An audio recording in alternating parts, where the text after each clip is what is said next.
Recentemente, em meu trabalho com os irmãos, me senti inexperiente e pouco familiarizada com os princípios.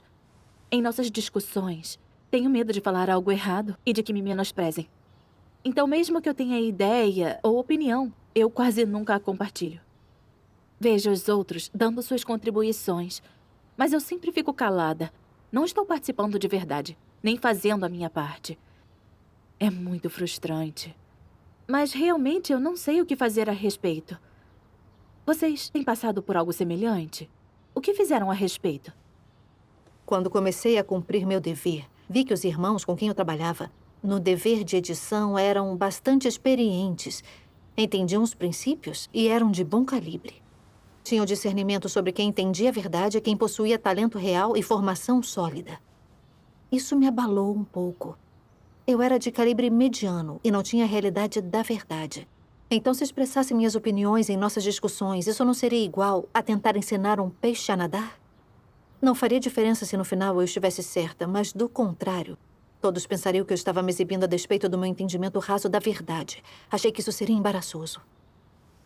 Eu estava constantemente lembrando a mim mesma que deveria me manter discreta, ouvir mais que falar.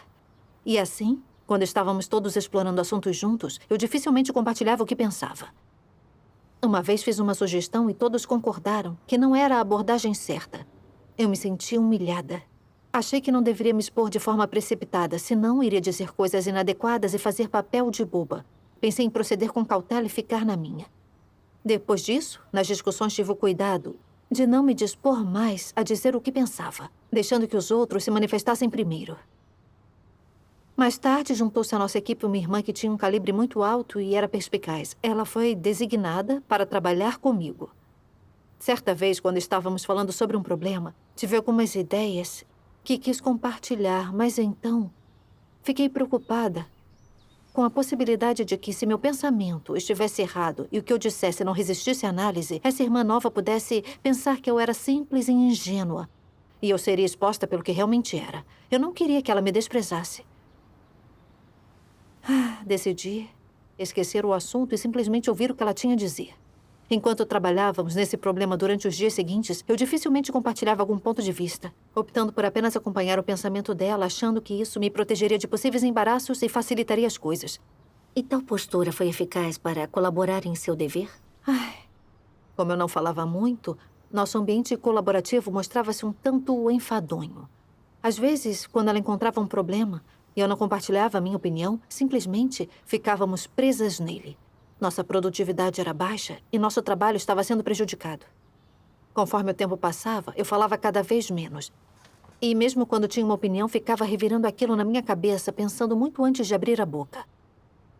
Eu me sentia realmente deprimida e não avançava muito em meu dever. Estava simplesmente presa naquele estado, sentindo-me estranhamente desanimada e perturbada. Foi naquela época que vim orar diante de Deus e disse: Deus, não consigo sentir nenhum esclarecimento do Espírito Santo no meu dever. E não faço progresso no meu trabalho. Não sei quais caracteres corruptos estou vivendo que te causam desgosto. Por favor, guia-me para que eu possa conhecer a mim mesma. Certo dia, quando eu estava refletindo sobre mim mesma em meus devocionais, a palavra escorregadia me veio à mente. Encontrei isto em minha busca por palavras relevantes de Deus. A pessoa pode nunca se abrir, nem comunicar aos outros o que pensa. E em tudo que faz, ela nunca consulta os outros.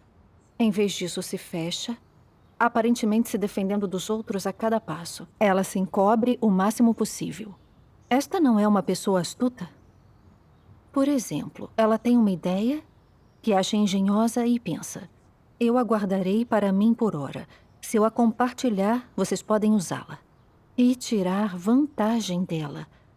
Ficarei calado. Ou se houver algo que não entende completamente, ela pensará: não me manifestarei agora. Se eu abrir a boca e alguém disser algo mais elevado, eu não vou parecer um tolo? Todos enxergarão através de mim. Verão minha fraqueza. Não devo dizer nada. Assim, qualquer que seja a perspectiva ou o raciocínio, qualquer que seja o motivo subjacente, essas pessoas temem que os demais enxergarão através delas.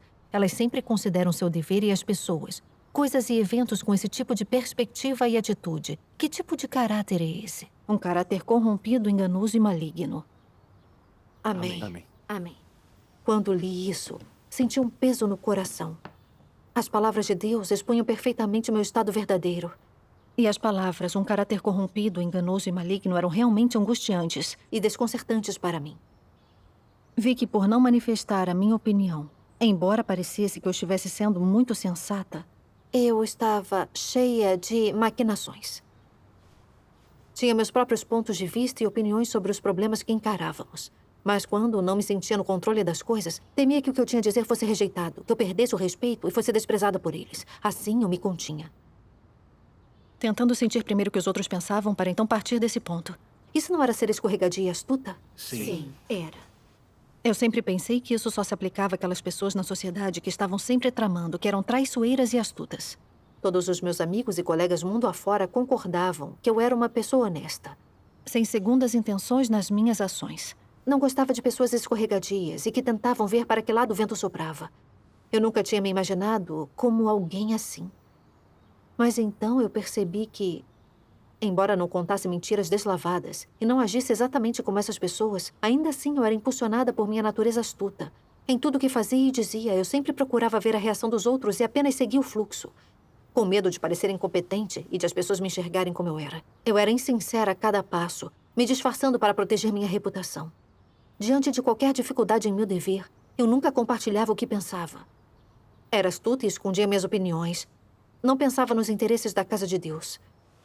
Por fim, percebi que eu era, de fato, uma pessoa escorregadia e astuta. Sempre achava que não ser uma pessoa muito faladeira era simplesmente parte da minha personalidade. Nunca analisei o caráter satânico que se escondia por trás disso. Só então vi quão pouco eu conhecia a mim mesma. Se as palavras de Deus não trouxessem isso à luz, nós jamais veríamos. Ficar em silêncio e relutar ao compartilhar uma opinião não é ser introvertido, não é ser sensível. O que se esconde nisso é um caráter satânico astuto. Sim. Sim. Houve outra passagem das palavras de Deus que eu li e que realmente ajudou a esclarecer as coisas. Permitam-me lê-la. Claro. Satanás corrompe as pessoas por meio da educação e da influência de governos nacionais, dos famosos e grandes. Suas palavras diabólicas têm se tornado parte da vida natureza do homem. Cada um por si, e o diabo pega quem fica por último. É um ditado satânico popular, que tem sido plantado em cada um e tem se tornado a vida do homem. Há outros ditos das filosofias para viver que também são assim. Satanás usa a boa cultura tradicional de cada nação para educar as pessoas, fazendo com que a humanidade caia e afunde em um abismo de destruição sem limites. E no fim, as pessoas são destruídas por Deus por servirem a Satanás e resistirem a Deus. Restam muitos venenos satânicos na vida, conduta e comportamento das pessoas. Quase não possuem verdade. Por exemplo, suas filosofias para viver, o jeito de fazer as coisas e suas máximas estão cheias dos venenos do grande dragão vermelho. Tudo vem de Satanás. Assim, todas as coisas que fluem pelos ossos e sangue das pessoas são todas coisas de Satanás. A humanidade foi profundamente corrompida por Satanás. O veneno de Satanás flui pelo sangue de cada pessoa e pode-se ver que a natureza do homem é corrupta, maligna e reacionária, repleta das filosofias de Satanás e imersa nelas. É, em sua totalidade, uma natureza que trai a Deus. É por isso que as pessoas resistem a Deus e se opõem a Deus. Amém. As palavras de Deus falaram aos recessos profundos do meu coração. Vi que durante minha vida eu tinha defendido filosofias satânicas o tempo todo. Abra os ouvidos e feche a boca, e o silêncio é de ouro, e quem fala muito erra muito. Ao ser um aparelho receptor em vez de um megafone com os outros, eu não precisava exibir minhas fraquezas, nem parecer tola. Pelo fato de eu sempre reprimir o que eu queria dizer, muitas das minhas ideias erradas nunca vinham à luz. Portanto, é claro que ninguém podia apontar meus erros ou discordar de mim. Assim preservava minha reputação e me convencia ainda mais de que seguir o silêncio de ouro e abra os ouvidos e feche a boca era o melhor a se fazer. Após aceitar a obra de Deus Todo-Poderoso dos últimos dias, não pude evitar que essas coisas continuassem ditando minhas interações com os irmãos e irmãs.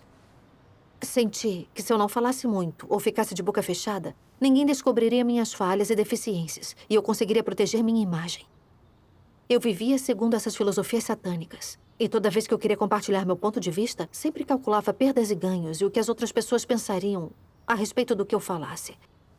Se acreditasse que existia uma chance de eu passar vergonha, eu escolhi o caminho seguro, de não falar e não fazer nada. Esses venenos satânicos me deixaram cada vez mais escorregadia e astuta. E me levaram a questionar e a me proteger mais dos outros o tempo todo. Eu não tomava a iniciativa de me comunicar e me abrir. E meu trabalho com os outros era realmente deprimente e monótono. Não havia como fazer uma tarefa decente em meu dever desse jeito. Sim. Esses venenos satânicos e filosofias são muito prejudiciais. Dominados por eles, nos tornamos enganosos, escorregadios e falsos. Carecemos de humanidade normal. Sem a revelação de Deus, não teríamos tal discernimento. É verdade. Quando reconheci isso, vim para diante de Deus em oração, pedindo que Ele me guiasse para resolver esse aspecto do meu caráter corrupto. Depois disso, passei a fazer um esforço consciente nas discussões com os irmãos e irmãs para abandonar meus motivos pessoais e começar a manifestar meus pensamentos voluntariamente, sem me preocupar com o que pensariam a meu respeito. Embora minhas ideias estivessem pouco desenvolvidas, eu as apresentava para debater e dialogar. Quando as dificuldades apareciam, todos oravam e buscavam juntos, comunicando-se uns com os outros. Assim, encontrávamos um caminho para seguir adiante. Graças a Deus. Mas como eu tinha sido profundamente corrompida por Satanás, ainda havia muitas ocasiões em que eu não podia me impedir de agir de acordo com meu caráter corrupto. Numa discussão uma vez sobre um problema em nosso dever, alguns supervisores estavam presentes e pensei: não há nada de errado em trocar ideias com irmãos e irmãs, mas com os supervisores presentes, o que acharão do meu calibre se meu raciocínio for errado e meu entendimento for nulo? E se eles acharem que eu não me encaixo bem nesse dever e por causa disso decidirem me tirar da equipe? O que os outros pensarão de mim? Jamais conseguirei andar de cabeça erguida de novo. Atormentada com essas preocupações, não disse uma palavra durante toda a discussão. Quando estávamos encerrando os trabalhos, um dos supervisores me perguntou por que eu não tinha falado nada. O que você disse? Senti-me muito constrangida e culpada, e por isso não soube o que dizer em resposta. Por fim, eu disse: foi uma manifestação do meu caráter astuto. Com medo de falar demais, não ousei abrir a boca. Mesmo depois disso, continuei me sentindo desconfortável. Embora admitisse a corrupção que estava demonstrando, eu continuava reproduzindo o mesmo comportamento quando uma situação semelhante aparecia. Refletindo sobre isso, vi que, embora eu tivesse algum autoconhecimento e me posicionasse em relação às palavras de Deus expondo esse problema, eu ainda assim vivia de acordo com esse caráter corrupto diante de um desafio. Eu não tinha me arrependido nem me modificado. Vim para diante de Deus para orar, pedindo que Ele me guiasse para que eu pudesse me conhecer de verdade. Mais tarde, em uma passagem das palavras de Deus. Vamos ler juntos? Vamos.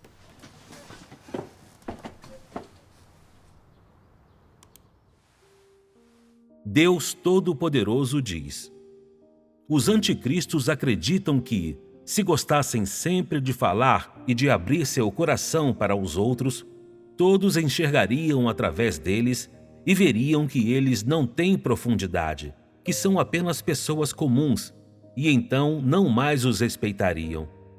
O que significa os outros não os respeitarem mais? Significa que eles não ocupam mais um lugar elevado no coração dos outros e que parecem ser bastante comuns, bastante simples, bastante normais. É isso que os anticristos não querem ver. É por isso que, quando veem alguém, num grupo, que sempre se desnuda e diz que tem sido negativo e rebelde contra Deus e em quais questões ele errou ontem e que hoje está em sofrimento e se sentindo mal por não ter sido uma pessoa honesta, os anticristos nunca dizem tais coisas, mas as escondem dentro de si. Há alguns que falam um pouco porque são de calibre pobre e de mente simples e não têm muitos pensamentos. Por isso as palavras que dizem são poucas. A laia dos anticristos também fala pouco, mas não é esta a razão. Ao contrário, é um problema em seu caráter. Falam pouco quando veem os outros, e quando os outros falam de algum assunto, eles não oferecem facilmente uma opinião. Por que eles não oferecem suas opiniões? Em primeiro lugar, eles certamente não têm a verdade e não conseguem enxergar a essência de questão nenhuma. Assim que falam, cometem erros e os outros os veem pelo que são. Por isso fingem silêncio e profundidade, incapacitando os outros a avaliá-los corretamente, e até os levam a pensar que eles são brilhantes e excepcionais. Dessa forma, ninguém os achará triviais. Vendo seu comportamento calmo e comedido, as pessoas os admirarão e não ousarão desprezá-los. Essas são a astúcia e a malícia dos anticristos. O fato de não oferecerem sua opinião prontamente é parte e porção desse seu caráter. Eles não oferecem suas opiniões prontamente, não porque não as têm. Eles têm algumas opiniões falaciosas e distorcidas, opiniões que não estão nada de acordo com a verdade, e até algumas opiniões que não podem aparecer à luz do dia. No entanto, seja qual for o tipo de opiniões que têm, eles não as oferecem livremente. Eles não as oferecem livremente não porque temem que os outros possam reclamá-las como suas, mas porque querem escondê-las. Eles não ousam expor suas opiniões abertamente porque temem que elas sejam vistas pelo que são. Eles conhecem o próprio valor e têm outro motivo, o mais vergonhoso de todos. Desejam que os outros os tenham em alta estima. Isso não é a coisa mais repugnante? Amém. Cada uma das palavras de Deus me acertou em meu âmago. Pensava que o silêncio é de ouro e que quem fala muito erra muito. Eu estava apenas protegendo minha imagem com medo de dizer algo errado, de ser ridicularizada e humilhada. Mas o que eu queria era ganhar status aos olhos dos outros. Eu queria que tudo o que eu dissesse, que as opiniões que eu expressasse, ganhassem a admiração e a aprovação dos outros. Com esse objetivo, eu era insincera e me disfarçava. Sempre quebrando a cabeça, obcecada com tudo que dizia e fazia. Para parecer meticulosa e perspicaz. Em discussões com supervisores, eu ficava preocupada em proteger minha imagem e meu status. Por isso, não ousava compartilhar minhas opiniões, achando que não seria um problema se eu estivesse certa.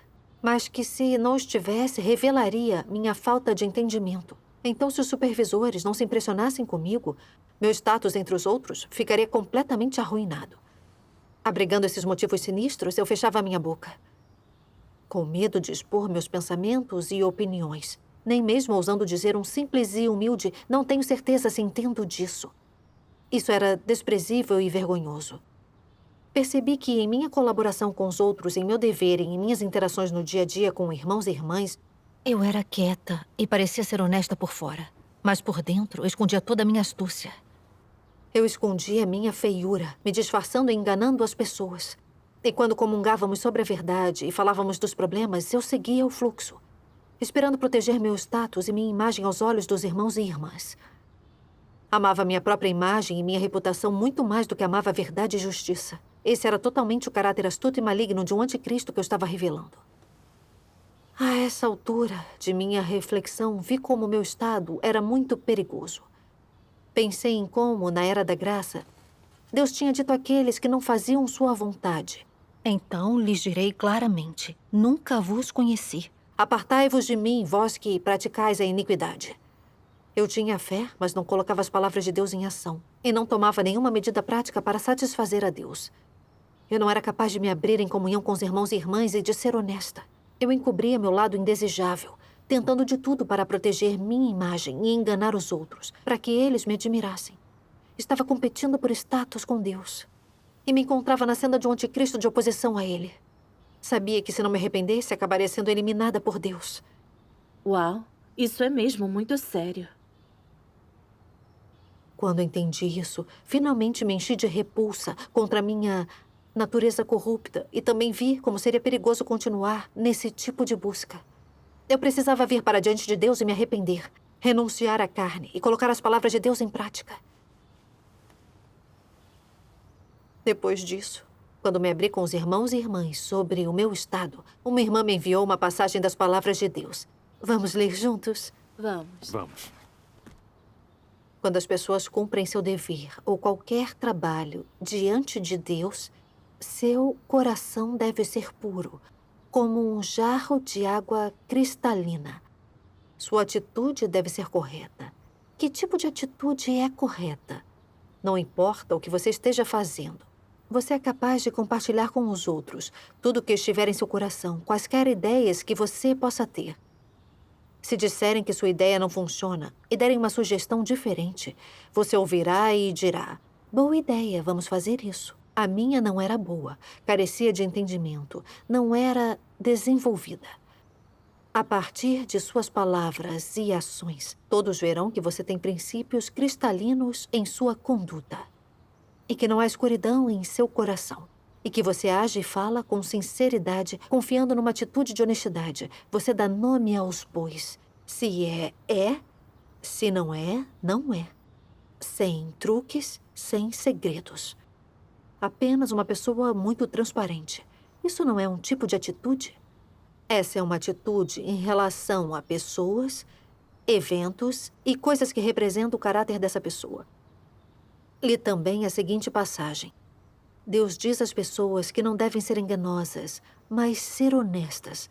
Falar honestamente e fazer coisas honestas. O significado de Deus dizer isso é para permitir que as pessoas tenham uma semelhança humana verdadeira. Para que não tenham a semelhança de Satanás, que fala como uma serpente se arrastando pelo chão, sempre equivocando, escurecendo a verdade da questão. Isto é dito para que as pessoas, tanto em palavra como ação, possam viver uma vida digna e reta, sem um lado escuro, sem qualquer coisa vergonhosa, com um coração puro, com um exterior que esteja em harmonia com aquilo que está no interior. Elas dizem tudo que está em seu coração e não enganam ninguém, nem enganam a Deus, não retendo nada. Com o coração igual a um pedaço de terra pura. Esse é o objetivo de Deus ao exigir que as pessoas sejam pessoas honestas. Amém. Amém. Vi nessas passagens que Deus gosta de pessoas honestas. Uma pessoa honesta é simples e direta, sem nenhuma enganação ou astúcia em relação a Deus, e é sincera com os outros. Fala o que está em seu coração sem distorcê-lo, para que tanto Deus como o homem possam ver seu coração verdadeiro. É assim que uma pessoa deve se apresentar, diretamente e às claras. Uma pessoa honesta ama a verdade e ama as coisas positivas, de modo que ela ganha a verdade e é aperfeiçoada por Deus. Eu, por outro lado, não conseguia dizer uma única palavra de coração em minhas interações e colaborações com os outros. Não se via transparência em minha fala nem em minhas ações. Eu era sombria e astuta. E não havia como eu pudesse entender ou ganhar a verdade. De fato, Deus conhece meu calibre por dentro e por fora. E sabe também quão profundo é meu entendimento da verdade. Meu disfarce pode conseguir enganar outras pessoas, mas jamais enganará a Deus. Deus via como era maligno e repugnante o fato de eu estar sempre fazendo joguinhos e sendo desonesta. Portanto, não havia como ele operar para me guiar. No entanto, colocar a verdade em prática como Deus exige e ser uma pessoa honesta, abrindo-se para outros, estando eu errada ou não, em meu ponto de vista, será menos exaustivo para mim e alegrará a Deus. Além disso, é somente abrindo a boca que posso saber onde estou errada. Então outras pessoas podem me ajudar. É a maneira de eu fazer progressos. Embora signifique que vou perder um pouco do meu prestígio, isso é muito benéfico para o meu entendimento da verdade, para o meu crescimento. Sim, Sim, graças A a Deus. Acabo de me lembrar de uma linha de um hino. Mesmo que meu calibre seja baixo, tenho um coração honesto. Sim. Ter um coração honesto em nosso dever é tão importante. Temos que manter uma atitude de honestidade. Mesmo que haja momentos em que somos tolos, não entendemos algo ou cometemos erros. Se formos sinceros e honestos no coração, Deus nos guiará e orientará. Verdade. Antes, eu não fazia ideia de como me comportar. Mas, uma vez que Deus nos tomou pela mão para nos ensinar a falar e agir, conseguimos viver numa semelhança humana. Vim a entender as intenções sinceras de Deus e me senti muito encorajada, assim como ganhei uma senda de prática. Graças a Deus. Depois disso, ao trabalhar com irmãos e irmãs, ou ao me comunicar com os supervisores no meu dever, comecei a trabalhar para me abrir e para não ser dissimulada, para parar de proteger minha reputação e meu status. Tentei compartilhar o que realmente pensava, ser direta com irmãos e irmãs. Consegui dizer que minhas ideias não estavam amadurecidas, que meu entendimento era superficial e que eles eram bem-vindos para corrigir o que me faltava. Essa prática fez eu me sentir verdadeiramente liberta. Dizer algo errado não era humilhante. Na verdade, o fato de estar constantemente me disfarçando e criando uma fachada falsa para que os outros me admirassem é que era hipócrita e descarado. Não demorou e comecei a trabalhar com a irmã com quem passei mais tempo na equipe. Ela se deu bem em nosso trabalho e na comunicação da verdade. De modo que eu relutava em expressar minhas visões em meu trabalho com ela, para não revelar minhas falhas e parecer mais sensata. No momento em que essa ideia me veio à mente, eu percebi, de imediato, que estava mais uma vez querendo me disfarçar. Então orei a Deus e renunciei a mim mesma. A partir disso, em minhas discussões de trabalho com aquela irmã, não me segurei mais. E fiz questão de compartilhar meu ponto de vista. Essas discussões mútuas me ajudaram a ver se meu ponto de vista era realmente válido ou não. E onde ele poderia apresentar alguma falha. Ela pôde enxergar minhas fraquezas e me dar sugestões apropriadas. Esse tipo de colaboração me permitiu fazer progressos em meu trabalho e no que concerne a entender princípios. Graças a Deus. Minha experiência foi que, ao me dispor a me comunicar com os outros, a ser uma pessoa honesta e cumprir meu dever colocando-me diretamente diante de Deus, a escuridão em meu coração diminuiu bastante e me senti bem mais à vontade. Também comecei a ter um melhor desempenho no meu dever. Dou graças sinceras a Deus pela orientação. Graças a Deus. É maravilhoso praticar a verdade. Traz uma libertação e faz o nosso dever dar frutos. Agora eu sei como praticar. Amém. Amém. Graças a Deus. Graças A palavra a de Deus. Deus pode nos purificar e mudar.